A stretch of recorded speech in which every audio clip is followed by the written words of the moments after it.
Yo, what's going on everyone? Bill again here, Classic Rock and Metal Review. Time for the final 2025 wrap-up show, I guess you'd say. It would be the 13th of the 12 videos at Christmas. I know, Christmas was 2 weeks ago. Oh well. I'll tell you what.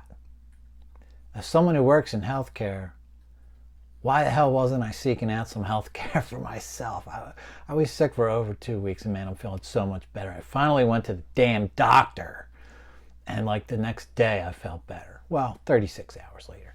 Anyway, man, I feel so damn good. I'm going to have a beer. And I'm actually going to enjoy it instead of forcing it down because it's the holidays. Even though I'm sick. I did a couple of those, but you know how they are. Kind of unfulfilling. Let's go back to Cape May Brewing's Sea Seeker. Had this, I don't know, a month ago, a few weeks back. I've had these beers sitting in my fridge. I just haven't been in the damn mood to drink them.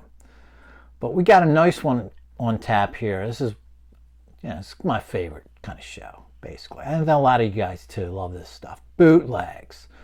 This will be the best or my favorite 20 or 15 pickups of the year. I've really had about 20 that I listened to, but some of them I just didn't really get to the full experience. I only heard them once, or I didn't hear the whole thing all the way through, so I can't count them. Got to keep it real. I have 15 that I got into and played multiple times and such. So they'll be my top 15 for the year. I got a couple of others to show you. I was going to show you all the other things that I've gotten and not shown you yet, but I'm just going to do that on another episode. It's a stack of stuff. So let's just keep it real here with the 15 favorite bootleg pickups for 2025. Not too shabby. I usually do 20, like I said, but I got to keep it real and do 15 legit CDs that I got really pretty into. All right, so this will wrap up, like I said, the best of 2025. All right, what else here? I was just kind of wondering, what do you guys think of the year 2025? I think it was actually pretty good. I feel like it was better than the year before. There was a lot of pretty cool releases this past year for sure. And looking back, I mean, this list is solid. I really like everything that's pretty much on it.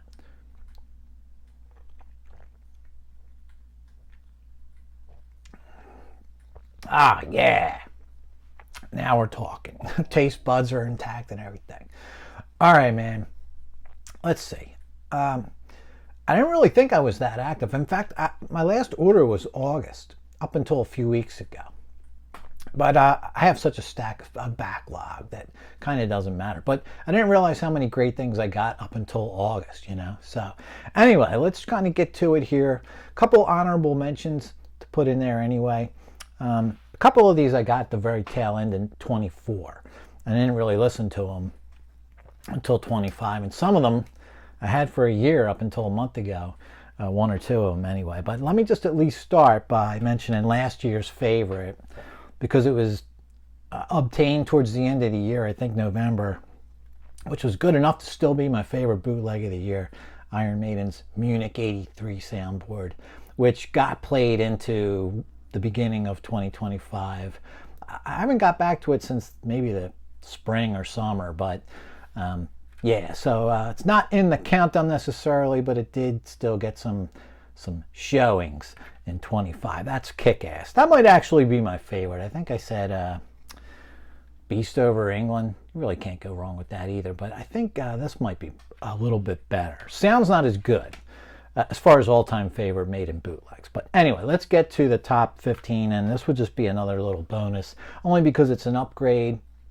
For a decade, I had this show with artwork I printed off my printer and CDR burned off the internet, but now I found the Judas Priest Genocide, the name of this thing. It's a short show, FM broadcast, but it sounds great. And it's from Tokyo, July 31st of 78. Star of the show here being like a 13 or 14 minute genocide in there. So there's only 5 songs to this show, and there's a couple bonus tracks in there, 3 bonus tracks that are from Cleveland, which I think are on the Live and Rare, which I have that back there. But anyway, those 5 songs are great. I think it's missing Exciter, but Exciter wasn't on the broadcast. Or maybe it is nowadays, but when this thing came out, it wasn't part of this show. So I'm okay with it because it's just such a cool thing to upgrade from cheesy printed artwork and a CDR to the real deal. So I was really happy to get, there's always one or two of these every year. You get some vintage sort of bootleg that you used to just have burned, and you get it on legit silver press. Bondage Music on that one. All right, so now to the legit top 15. I think I deserve another sip. 16 Days of Illness. Oh, thanks for all the well wishes too. And by the way, guys, thanks to all of you. Really, it's a cool little forum we got going on here. I know this channel doesn't get 1,000 comments like other ones. I don't care. I mean, I appreciate everyone, and I appreciate the comments. I really do. It's like the conversation I'm having with you guys is like, you know, I don't know many people that are into this stuff, you know, I don't even talk to anyone about it. So I talk to you guys. So I do appreciate you all. Have those gifts coming up. That'll be coming soon. I got to put people on that spinner thing and all that jazz. So it's all coming, but thanks to everyone watching, really. All right, so to the top 15, let's go. Rainbow from 1981. It's their final show, I think, from this tour. Hammersmith, July 27th. Title called Outrage. And I think this goes back a couple of years, all right? Darker Than Blue's the label, a purple specialty label. Soundboard show. I thought it was really damn good. Joe Lynn Turner, of course. And I saw some comments online that this is like one of the weaker shows of the tour. Still sounds really good, you know? They must be unbelievable then on some other nights, which I'm sure they were. A couple of these songs edited out, unfortunately, but I mean, you know, they're chopped off. But for the most part, the whole show's here. You do have some solos as usual and all, but it's a pretty solid show, you know, I think 17 songs. So good one. I really dug Outrage. Good enough for number 15 from Rainbow 81. Coming in at 14 for me, Stones, double CD of Some Girls Tour compilation from, I think it's 4 or 5 different towns all together. Complete Lacerated.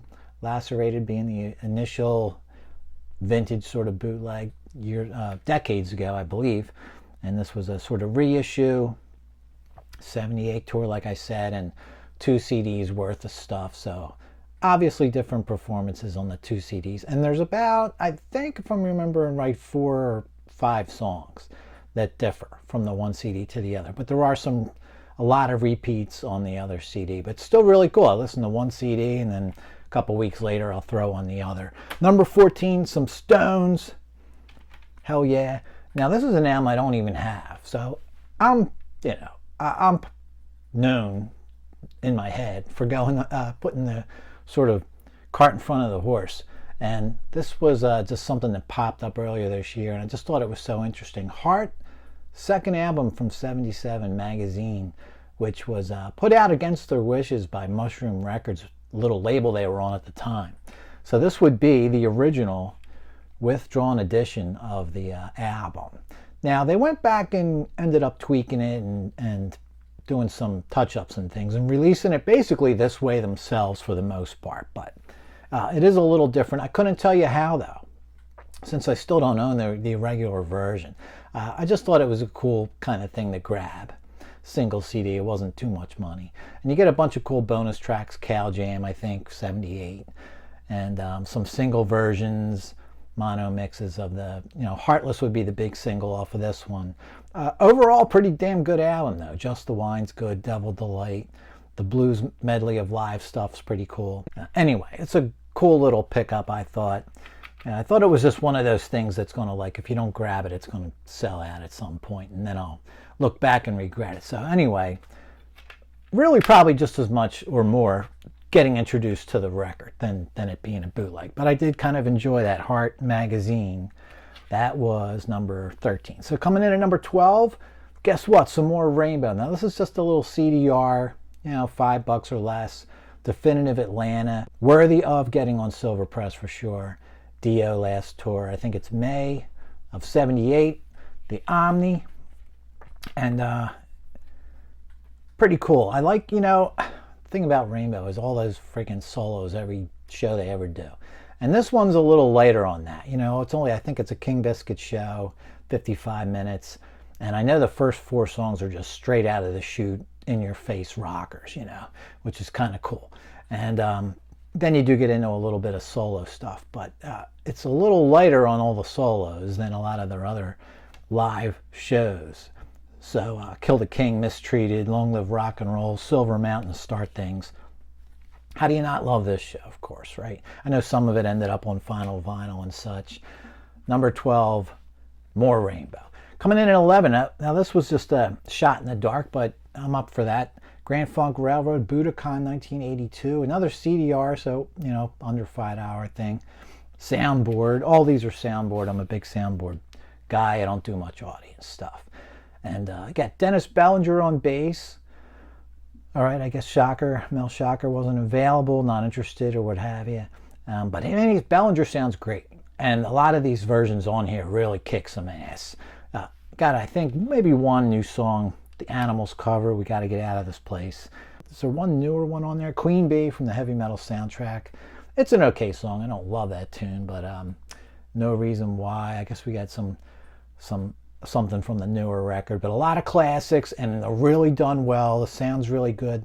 There are one or two songs on here that fade out early or fade in, that kind of thing, but overall it's a complete performance and a really damn good one.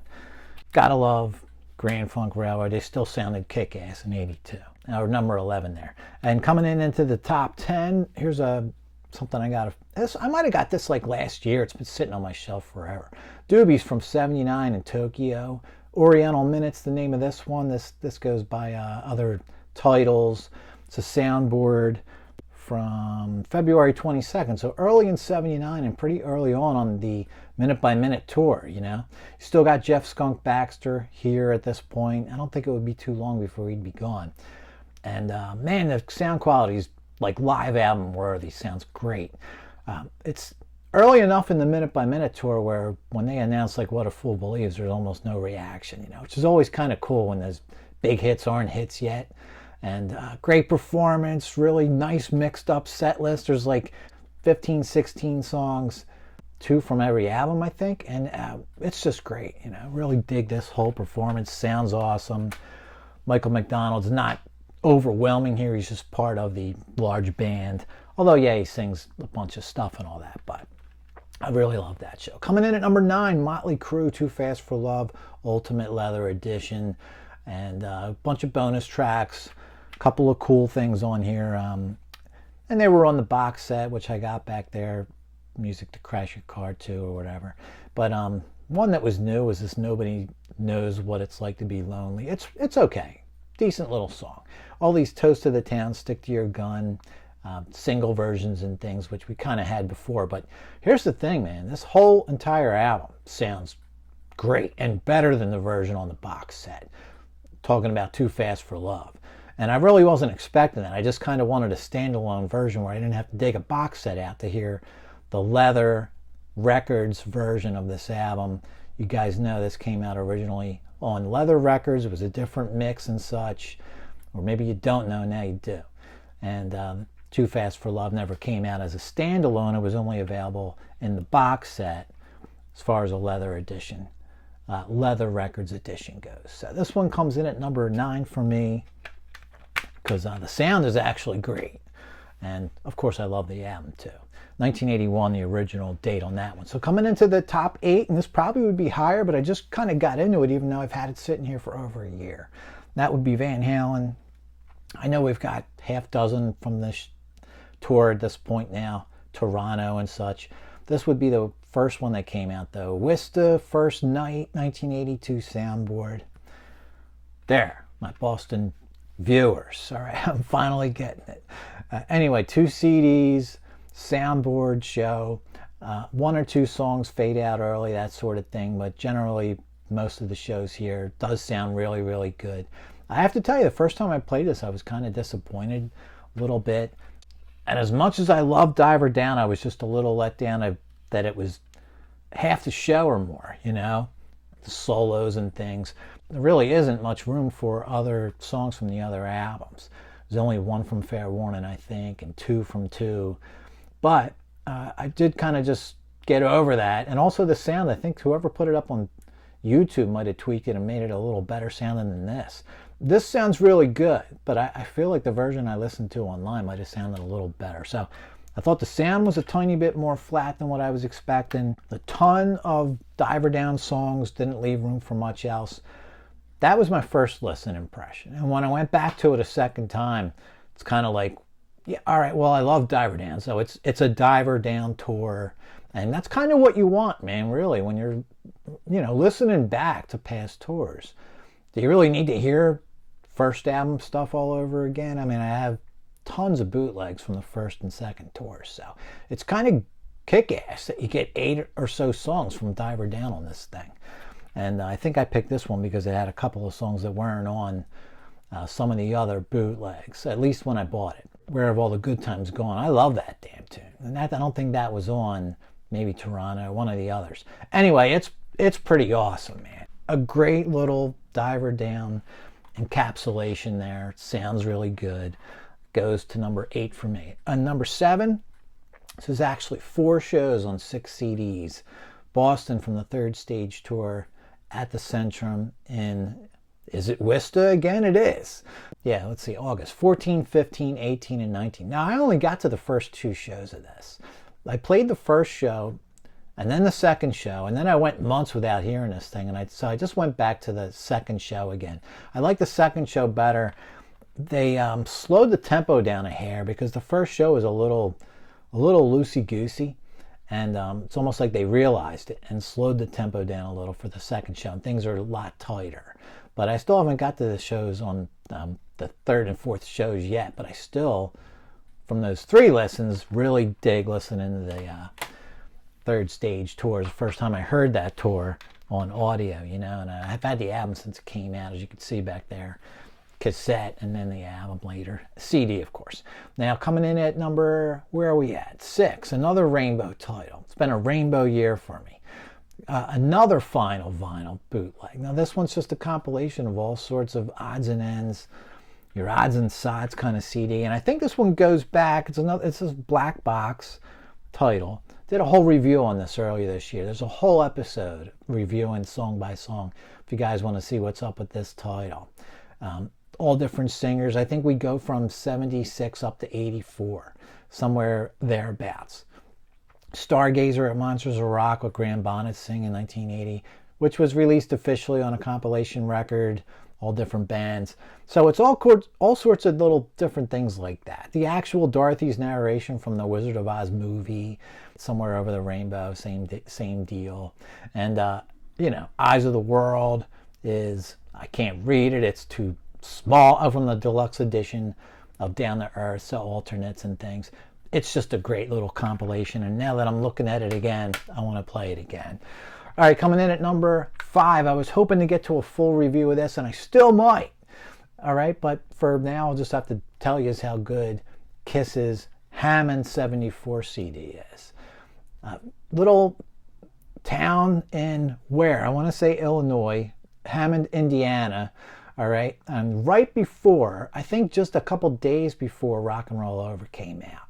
Sounds like a small crowd, doesn't know what's hitting them. Really good show. It's got its moments. Does have a couple songs filled in the front end from Winterland from a couple months later, January 75. Just to fill it in, I guess the songs were missing. I'm okay with that. So we'll talk more about this in detail, but overall, you got yourself a really pretty cool 74 concert from Kiss, Hammond 74. Like I said, full review coming up for that, hopefully within a couple weeks. Number 3, I gave this a half dozen listens. This was just fascinating to me. I just don't have much Rush. I haven't listened to Rush as much as I should have in my lifetime. And as far as live stuff, I only have one other bootleg. And yes, I have their live albums. I just haven't really gone to them yet. And so I got Hawaiian Under Pressure when it was new, late last year, early this year, and must have played this 4, 5, 6 times over. Love the old stuff. Still sounds amazing.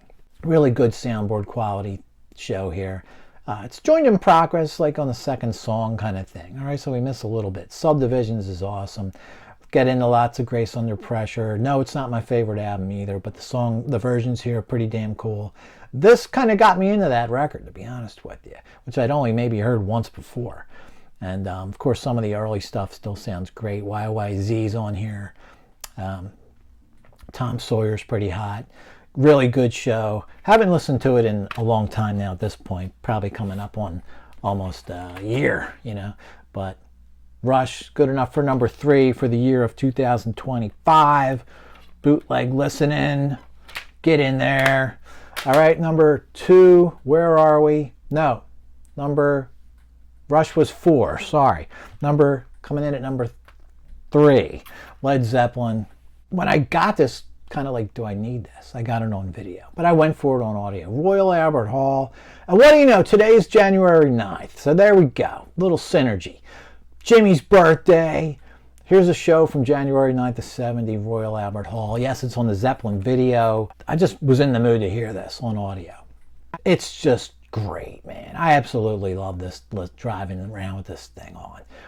I used to kind of think, I don't need it on audio if I got it on video.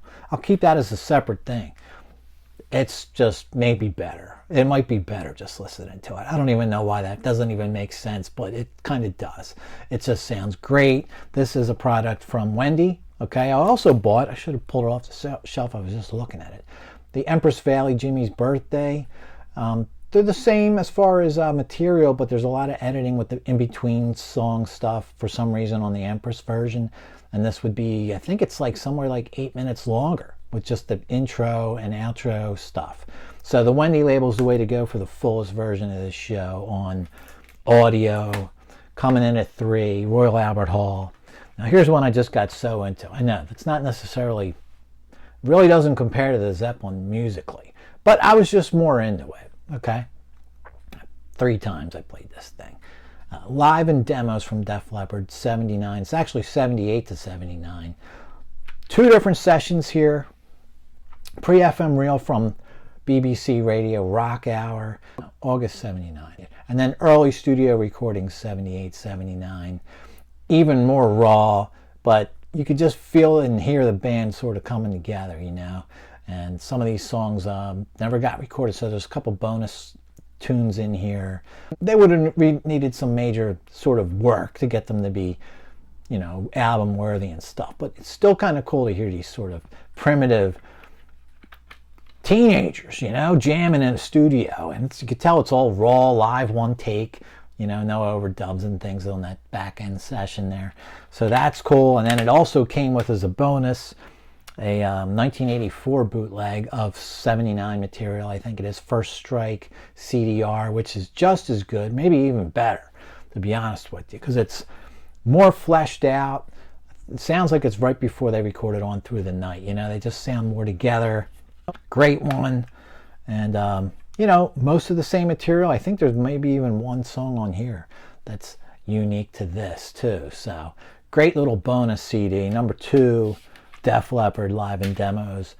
And favorite bootleg of the year for me, as a big Floyd fan, it was pretty much written in stone when I first heard it. It would be Floyd from LA Sports Coliseum, 1975. This one from Empress Valley called Crazy Diamond. I don't really feel like taking it out of all this wrapper and stuff, but as you can see, this great obi with it. It's one of these what do you call those covers? Lenticular covers. When you kind of like bounce it around, it shimmers in different ways. You get like a rainbow effect off it too. Kind of cool off the dark side prism thing.